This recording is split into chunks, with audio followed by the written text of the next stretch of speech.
The Philadelphia 76ers beat the Milwaukee Bucks in overtime on a Tyrese Maxey 54-point game. There is so many things I want to say. Let's go. Sixers, why won't you just lose and put me out of my misery? Why do you gotta keep doing this to me, bro? Nobody else should touch the ball right here. He shoots it from the logo. Oh, we're going overtime! Tyrese Maxey is a god amongst men! Welcome back to Run It Back Philly Sixers Postgame Live, brought to you by Bright Medical Technology of Philadelphia, Pennsylvania. There is a lot of things I want to say about this game. It was crazy. And I want to hear everything you have to say also in the chat. But first, we got to pay the bills, man. The Sixers finished the game. They didn't finish in the fourth quarter. They finished in overtime. They took it to extra minutes. And if you're having trouble taking it to extra minutes in the bedroom, you need to call Bright Medical. Bright Medical offers generic Viagra, Sildenafil, and Cialis Tadalafil 30 tablets for $40 delivered to your door. This is the lowest cost in the area. I know you guys wonder every time, how's he going to turn this into a Bright Medical ad? All you need to do is call 215-725-MEDS. That's 215-725-6337. When you call, mention Run It Back Philly, you'll get 10% off your first month's supply. Bright Medical Technology is Pennsylvania's largest medical supply company with products and solutions for patients from all ages, infants to seniors.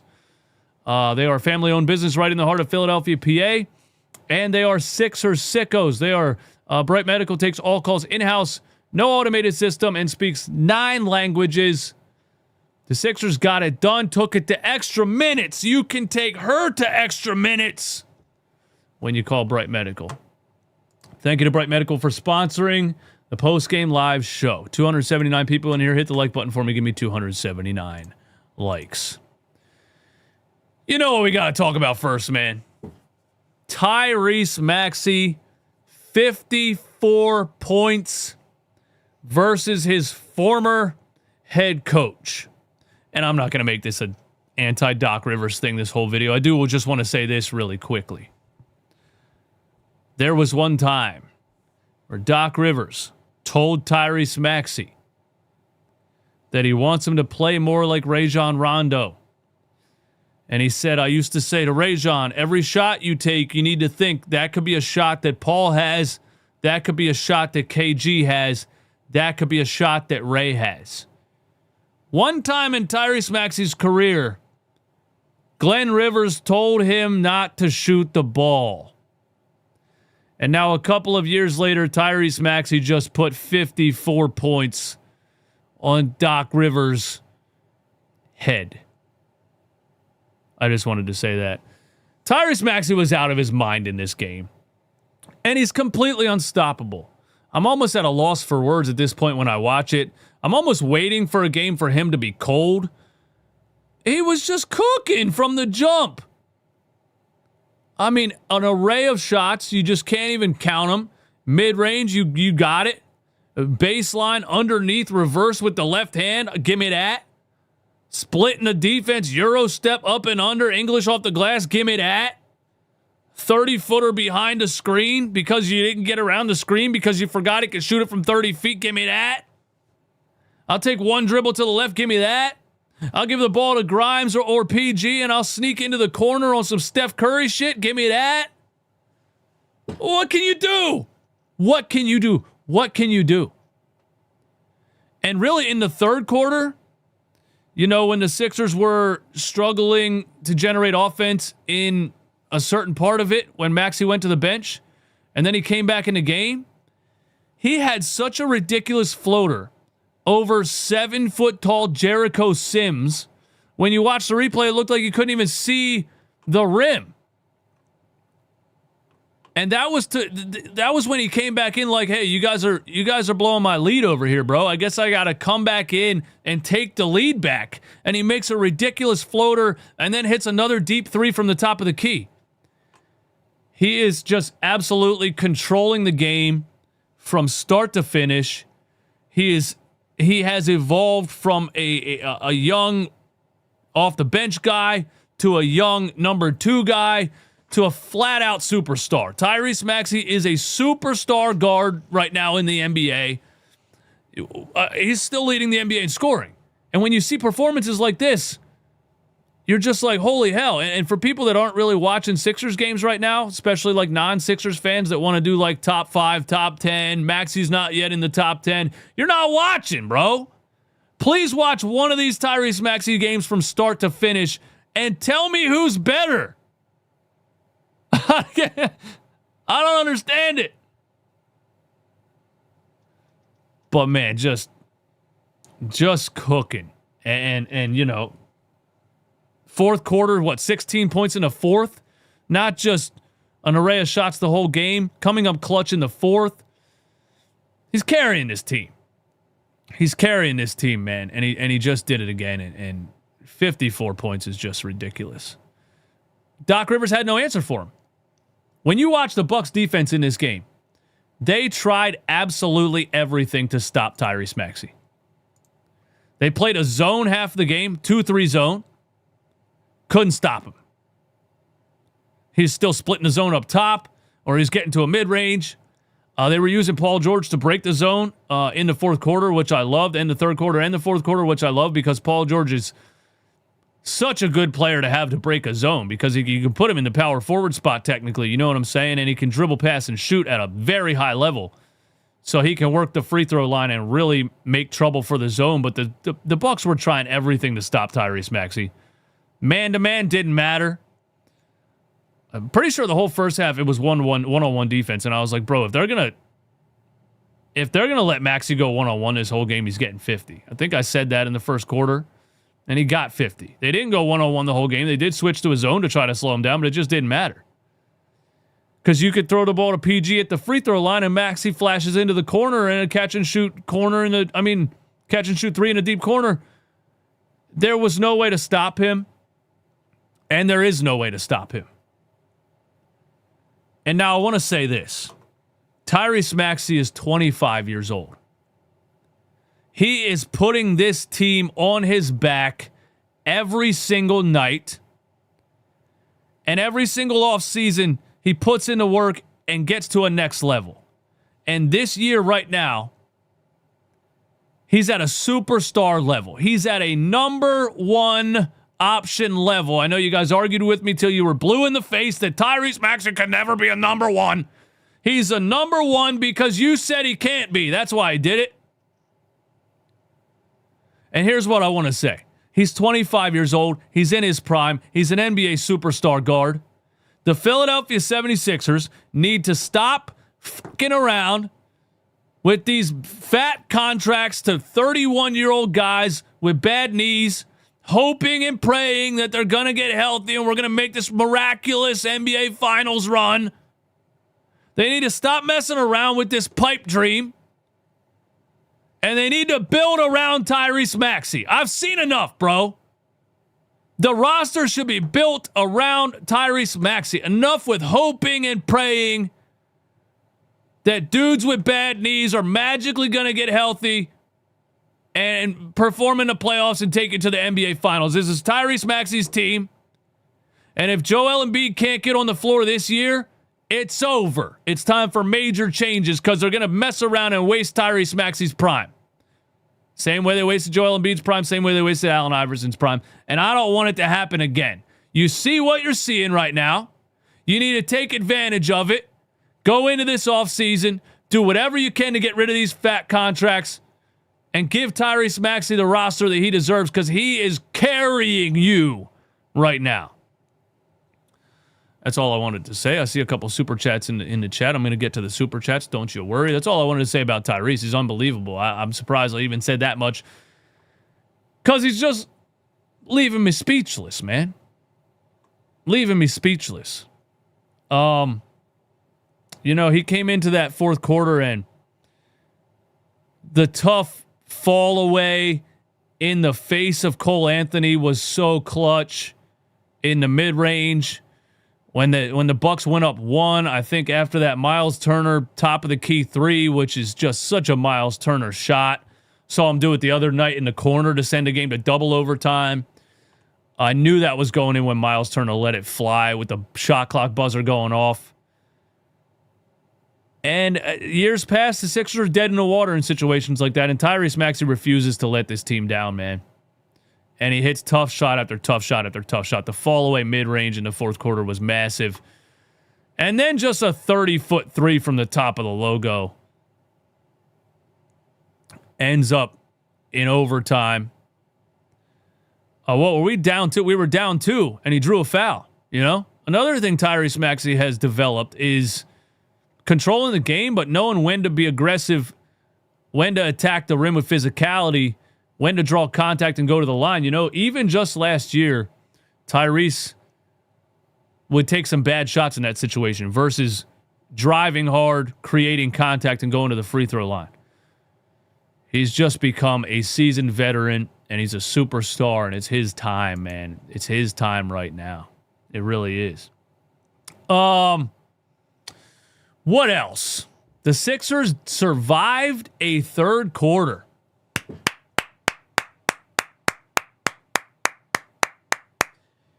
You know, the only way Nicky Nurse could survive a third quarter is by playing basketball against Doc Rivers. So it was a who could be worse. Who can be worse in the third quarter? And that was the quarter where, bro, nobody could make anything. Both teams looked terrible for a lot of it. Started to look like a YMC pickup game. Dudes falling all over the place, dropping the ball out of bounds, shooting bricks left and right. It was a mid-off in the third quarter, but it is the first quarter the 76ers survived. I feel like since the first couple of games of this season. So they did not totally collapse in the third. They gave up some runs, but they didn't totally collapse. Now, when Tyrese Maxey went to the bench in the third, they made a run. And when Nick Nurse went to a no-center lineup in the third, they made a run. Because we're playing with one center, Andre Drummond. He had 5 fouls at halftime. We were in big trouble. And Jabari Walker and Dominic Barlow had to step up because that's Nick Nurse's plan for when Drummond's in foul trouble. Adem Bona's hurt. Joel Embiid's never going to play. He can't go Janai Broom because Janai Broom can't defend in the NBA. So he goes no center. He goes Barlow and Walker. And the Bucks made a little bit of a run, but we survived, and it was really because Tyrese Maxey then came back in the game and carried us in the third. What else I got, man? Fourth quarter. Maxey going back and forth with Ryan Rollins.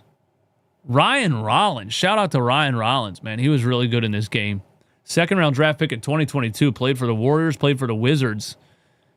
Now he's been with the Bucks. It's his third season with the Bucks, and he's balling out. And, you know, we're watching Ryan Rollins run the show. And, yeah, I know what people are going to say. They're probably already saying it in the chat. You beat the Bucks without Giannis. Congratulations, you beat the Bucks without Giannis, you know? This team just lost to the Detroit Pistons a couple of nights ago without all of their starters. Cade Cunningham, Asar Thompson, Jalen Duren, everybody. The Sixers lost to them. So I'm taking every damn win I can get. That's what I'm doing. We had Maxey going back and forth with Rollins in the fourth quarter. Paul George gets taken out of the game in the fourth quarter because of a minutes restriction. It almost killed us. And I want to talk about Paul George. I ripped Paul George to shreds last year every single night. And I've already, said that I felt bad about it. I guess I didn't apologize, but I said that I felt bad about it because really what you're seeing is that when Paul George hyperextended his knee last year in the preseason and then hyperextended it again, he was never the same that whole season. He was wearing a brace, but it wasn't just physically, it was mentally. He wasn't attacking the rim. He wasn't being physical. And I do have to credit Paul George for still trying to play that whole season while really not being confident in his left knee driving to the rim. And he's healthy now. And he's on a minutes restriction. It's annoying that he gets pulled out in the fourth quarter of a close game. It's annoying that he can't play back-to-backs yet, but he looks healthy. And he finally looks like the Paul George that we signed up for. And I'm here to tell you, and this is how you can know that I'm not just a hater. Because I was glazing Paul George after his first preseason game of how good he was. And he hasn't been healthy since then. Preseason game 2 years ago, he hasn't been healthy since then. He's healthy right now, and he's really, really good, man. He's so good at so many things at his size. And if he stays healthy, he's a glue guy. He's an elite glue guy. That's what it looks to me like. When the 76ers have these periods of time where like Quentin Grimes is trying to create or VJ Edgecombe is turning the ball over and things just look sporadic. It looks like there's no order, especially when Maxey goes off the floor. Paul George is that guy that can bring order to an offense with his experience. His handle is so tight for a guy his size, and when they were breaking the zone in the third quarter, it was beautiful to watch because Paul George is so good at dribbling, and you can just give him the ball at the free throw line, and he can put someone in a triple crossover spin move, and your zone is done for, and he's an underrated facilitator. He's an unselfish player. He's a very willing passer. And I just loved watching him at the free throw line breaking that zone because he can do everything. So that's the zone is over. He could shoot it from there. He could take you one-on-one, and then he could kick it out. And Paul George, if he stays healthy, he is an elite glue guy. Because his size, his defensive ability, he didn't lose anything defensively. He looks great defensively.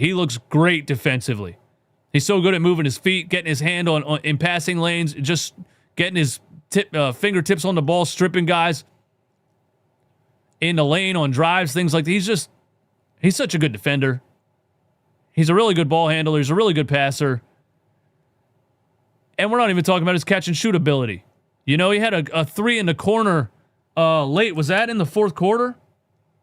No, he was out in the fourth quarter with the minutes restriction. The third quarter was the corner three that helped the Sixers stay alive. And 2 years ago with the Clippers, when he played 74 games before he got the inevitable Sixers injury curse, he played 74 games for the Clippers, and he led the NBA in catch and shoot 3-point percentage that year at 45.4%. So he's an elite catch and shoot guy too. I don't want to go overboard, man. I hope he stays healthy. But Paul George in this game was the Paul George that we signed up for. And it's so nice to see a player that can take the pressure off of Tyrese Maxey. You don't feel like that really with Grimes. He can be good sometimes, he can be bad. VJ's a rookie. Just so nice to have a veteran player out there that's sure of himself, that can take the ball and just make things happen, and you can run 3 or 4 minutes of Paul George-centric offense and give Maxey a little bit of a break. Very nice to have.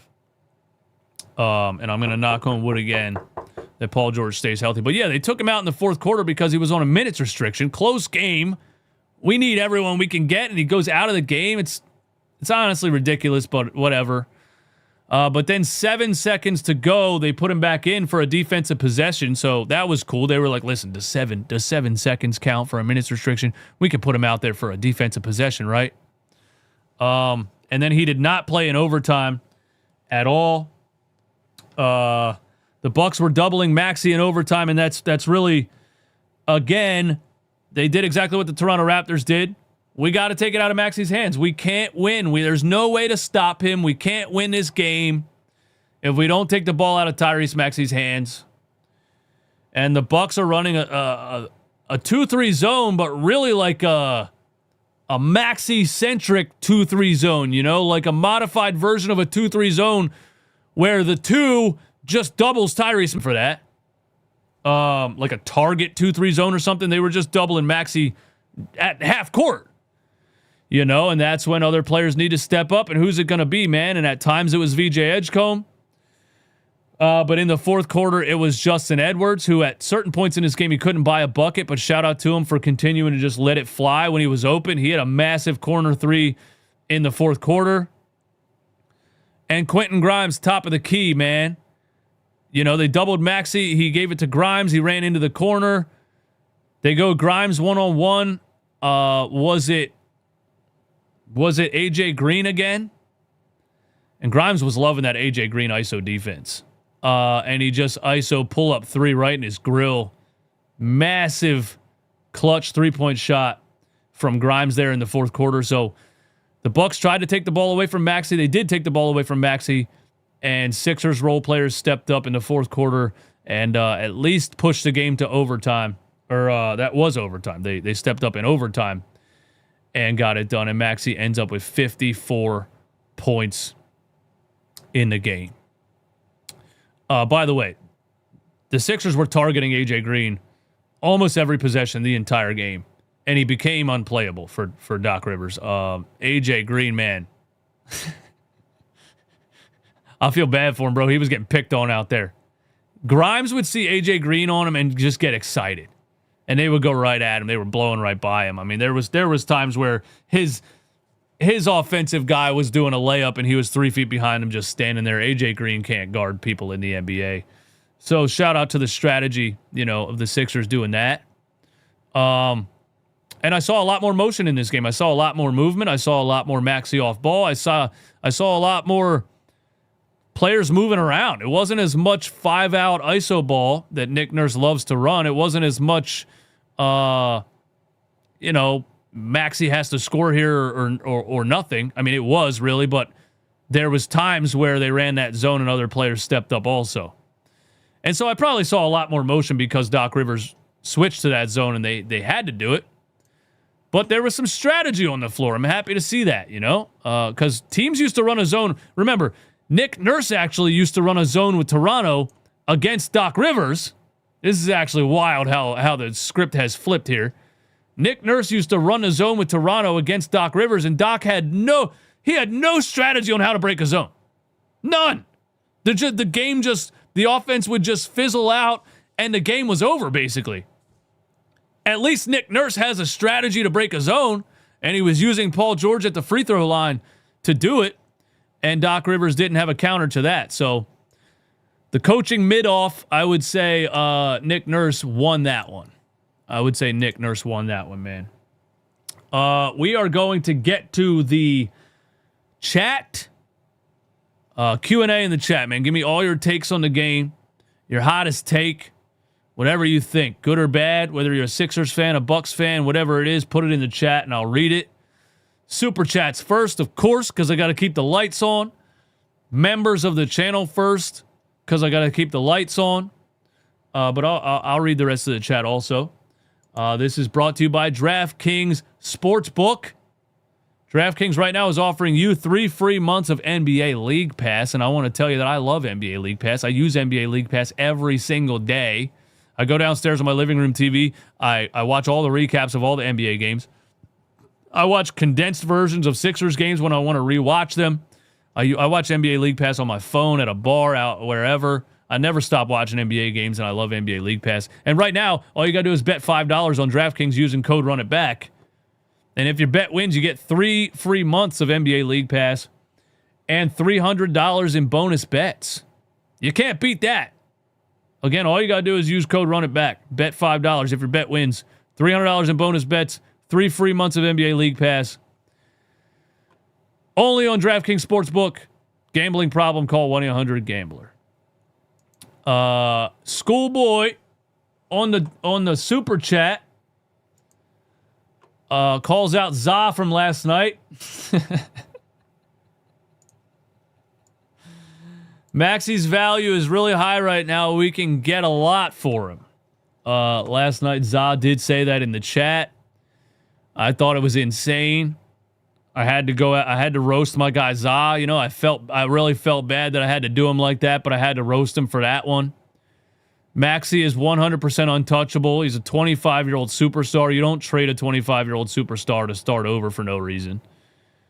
You try to trade the bad contracts on the team, to build around your 25-year-old superstar. But shout out to my guy, Za. It is a bad take, though. It is a bad take. I agree. It is a bad take. There's another super chat up here, man. Let me see. My man, Tyrese Maxey refused to let the Sixers lose tonight. MVP. Shout out my man A. He's been a member of the channel for like 5 years. Thank you so much for continued support. What Tyrese Maxey's doing is unbelievable right now. It's unbelievable. I've never seen anything like it, actually. I mean, it's a new era. Allen Iverson wasn't a three-point shooter. Players back then didn't shoot threes like this. So it's really, I mean, he's really looking to me like, listen, I don't want to say it. But he's looking really, really, really, really good. Like historically good. And 2 years ago, we were going into the offseason, and I knew we were going to start the season without Joel Embiid and Paul George 2 off seasons ago. And I said I think Tyrese Maxey could be in MVP conversations this year. I didn't know his supporting cast was going to be Kyle Lowry, Eric Gordon, and Reggie Jackson, and Yabusele at center, and the 76ers weren't going to win any games. So I was a year early on that. But people laughed at me for saying that because there's Tyrese Maxey haters that I don't understand them. I don't understand them, man. They told me for years he can never be a number one option. He can never carry a team. I saw Maxey develop in one off season. And when he went from a 30% three-point shooter in college to 43.5% in the NBA and finished the season top 5 in three-point percentage, I was like, there's nothing this kid can't accomplish with that work ethic. There's nothing he can't accomplish with that work ethic. And you're seeing it. 5 years later, he's an NBA superstar, and he's legitimately in MVP talks because every single offseason, he goes in the gym and says, what do I got to work on? And now he's in his prime. He's 25 years old, and his game is so complete. There's nothing he can't do at an elite level, and there's no way to stop him. Shout out to A with the super, man. Another super chat here. My man Mufasa Sports Clubs with the $20 super chat. Thank you for the support, sir. It wasn't pretty, but they got it done. His team is Maxey's now and for good. We are deep with Paul George and McCain coming along slowly as well. Kelly Oubre and Joel didn't even play, and Drummond was in foul trouble. Show some love to my pod too. And shout out to Mufasa Sports Club. Are you saying that's you have a podcast? Okay, shout out to Mufasa Sports Club podcast. It is pretty wild that Joel didn't play, Drummond was in foul trouble, and we still found a way to win the game. You would think Doc Rivers would find a way to take advantage of that, but at the same time, shout out to Trendon Watford and Dominic Barlow for getting it done. I don't know if Jabari Walker played in this game, actually. I said Walker and Barlow earlier, but I don't actually remember seeing Jabari Walker. I don't think he played in the game. Shout out to Trendon Watford for getting it done in those minutes. He was getting destroyed by Kyle Kuzma in, I think, the third quarter when Drummond went out of the game. It was like 3 runs in a row by Kuzma right at Trendon Watford. He was having trouble in the paint. But they survived it. And I want him outs when he called them, you know? Like that third quarter run, like what I just said when Kyle Kuzma was going off on Watford, he called a timeout. He adjusted. I was happy with Nick Nurse tonight, man. I was happy with Nick Nurse tonight. There was one more super chat. Where'd it go? No, that was it. All right, where the members at, man? Alba Henderson, what's going on? Sturdy Mir, what's up? Trade Embiid at the deadline. Give the keys to Maxey. Let's roll. Thank you to Sturdy Mir for being a member of the channel. Here's the thing, Sturdy Mir. Joel Embiid had 4 knee surgeries. Joel Embiid's 31 years old. Joel Embiid just played 13 games last year for $54 million. Joel Embiid is now out with not left knee injury management, right knee injury management, and again can't get on the floor. And I love Joel Embiid, and I feel bad for him because when he's out there, he's trying so hard and he wants to play so bad, but we got to call it what it is. Name me one team, Sturdy Mir, who is trading for Joel Embiid. Name me one team who's trading for Joel Embiid. You know what? I always bring this up, but I want to put it on the show just to drive this point home, man. I want to put it on the show just to drive this point home. Joel Embiid contract. I want to put it on the show to drive this point home. You tell me what team is trading for this, okay? Are you ready for it? Are you ready for it? Joel Embiid just played 13 games in 2025 before this extension kicked in, okay? He's out now, not with left knee injury management. That's a different story. He's out with right knee injury management in 2026 for $58 million, okay? He looks like he can't get on the floor for more than 2 games in a row for $58 million, all right? Next year, $62 million in 27-28. Oh, wait, the year after that, $67 million in 2028-29. You name me one NBA team that wants to take on $170 million for a guy that cannot get on the floor. I'll tell you which team it is. It's no team. Sadly. It's just no team. Nobody's doing that. Why would you do that? Why would anybody do that? Mufasa, I emailed you several times for a collab. Oh man, I don't know if I saw that or not, man. But thank you. Thank you for the support, Mufasa. What else we got, man? I see other members in the chat, man. My man Jarrett Newsom, we haven't had a complete injury-free Joel Embiid in any year of his contract. I think technically we did in 2019 when they went to Game 7 with the Toronto Raptors. I mean, there might have been injuries here and there in that year, right? But I think he didn't have a major injury in 2019. Or was that the year that Pascal Siakam broke his face bone? No, that wasn't it. That was the only year, though. In 10 years. 10 years. He would have some sort of trade value. How? Why? How? How and why?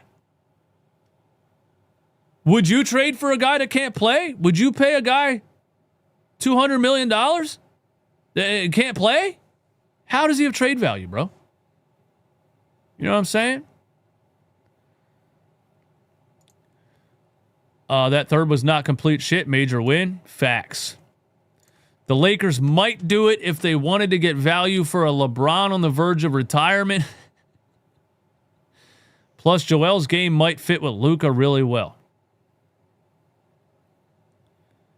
They wanted to get value. Where is the value? The guy can't play. What value are we talking about? Joel's game might fit Luka really well. Yeah, in NBA 2K, where you can turn off injuries and play with Joel Embiid. What am I missing? He can't play.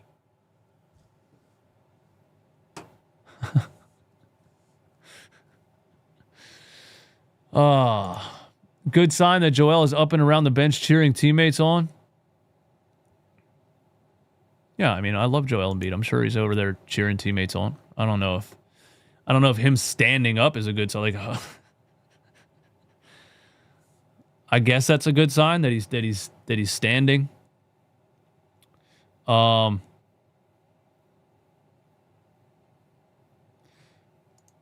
give us Lively, Clay, and a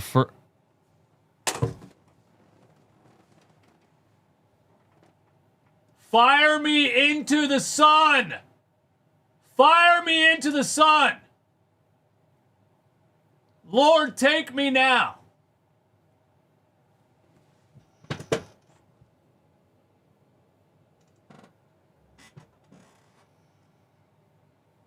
do we understand how trades work?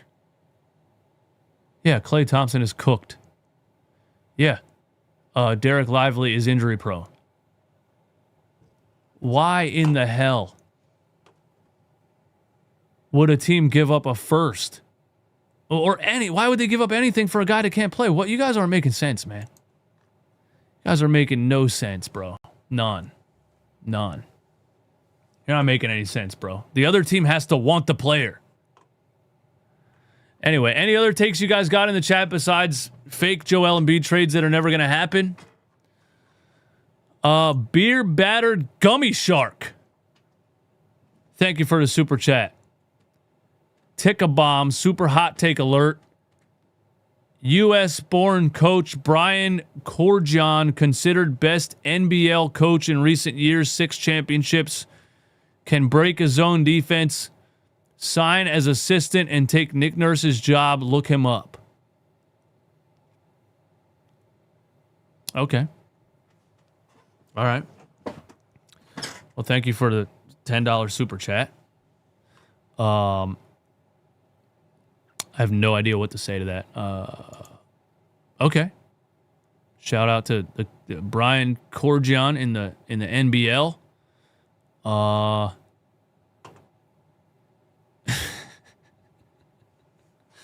Let's go over.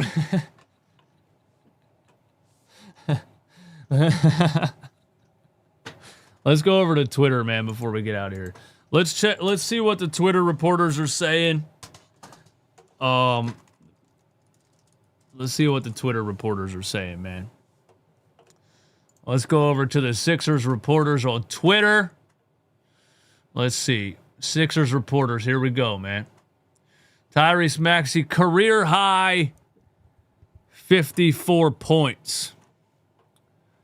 Shout out to that. Keith Pompey gives us the 1940s style box score on Twitter. Shout out to Keith Pompey for the box score for anyone that doesn't have a phone. Let's see. Paul Hudrick, the discourse around Tyrese Maxey this offseason was weird. He had a down year last season with everything crumbling around him and dealing with injuries of his own. You can't put a ceiling on a guy like him. That's called motherfucking facts. You don't know nothing about that. Shout out to Paul Hudrick, man. That's facts. But we got to understand that it's Twitter. And things people say on Twitter are dumb. Because what we've done with social media is allow everybody to say things, okay? Most of the people on Twitter, before the internet existed,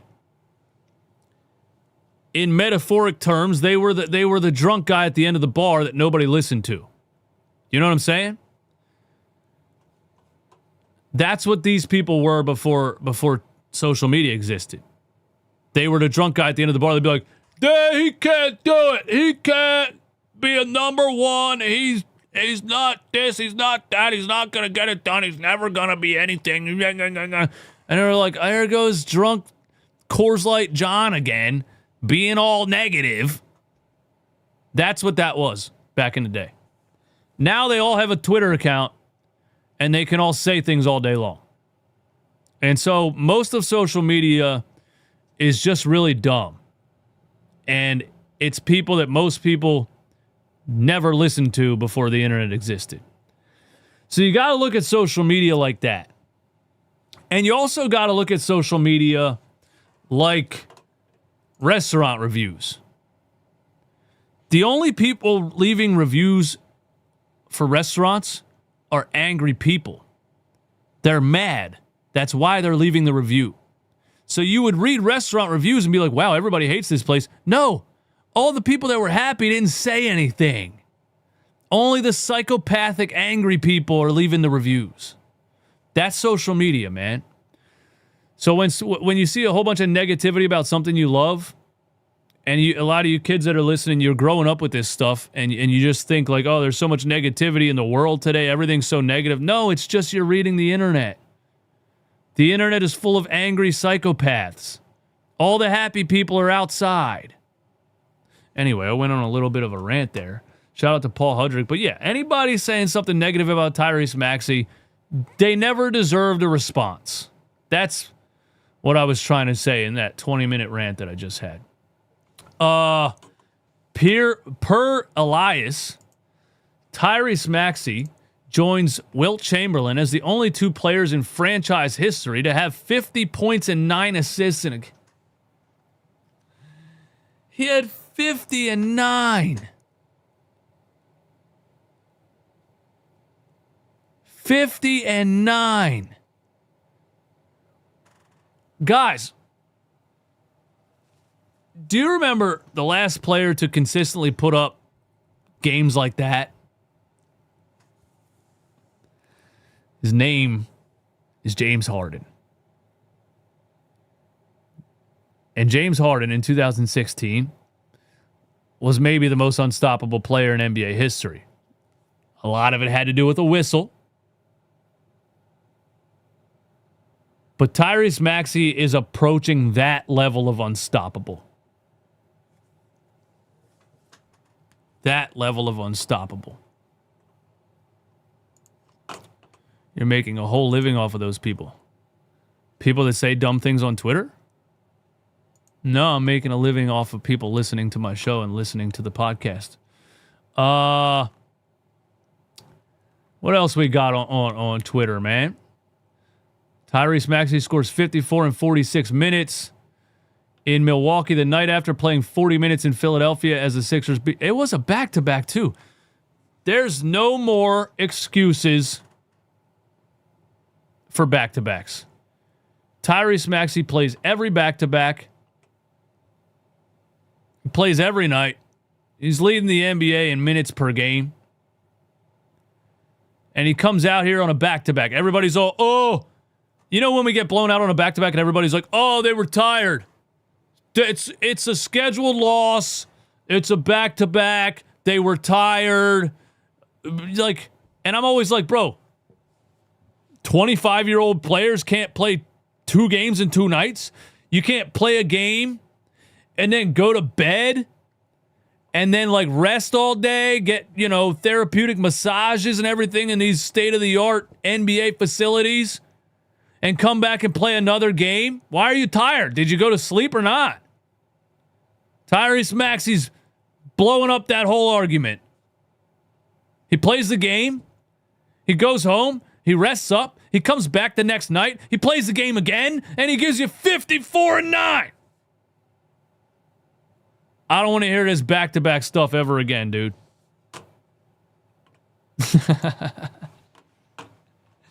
I don't want to hear this back-to-back stuff ever again, dude. Making a living mocking super chats, no worries. Well, I mean, I didn't know what to say, bro. I didn't know what to say. I said thank you for the super chat, but you're talking about a European coach who we should hire as an assistant to take Nick Nurse's job. I don't know. What am I supposed to say to that? Okay. Yes, I guess. I don't fucking know.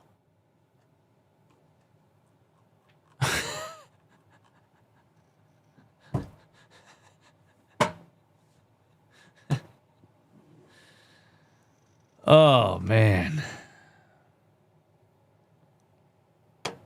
I can only be honest, bro. That's all I can do, dude. Eastwood, it don't work like that. He didn't go home. He left Philly and went to Milwaukee. Oh, my bad. He got on a bus and went to Milwaukee and went to sleep. My bad. Yo, you guys are you guys all right? Are you guys okay tonight, dude? Are you guys all right, man? Sixers win, and you guys are like, what can I say to argue with Eastwood today? I'm going to go on there, and I'm going to argue with him. That's what I'm going to do. Yeah. He's going to be happy about the Sixers win, and I'm going to argue with him. That's what I'm going to do, man. Well, actually...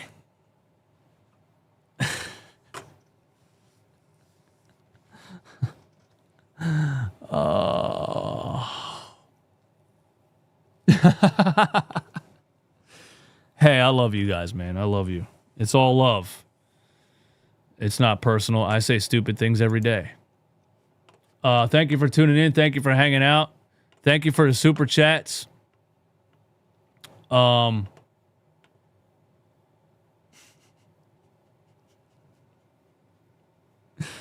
see you on the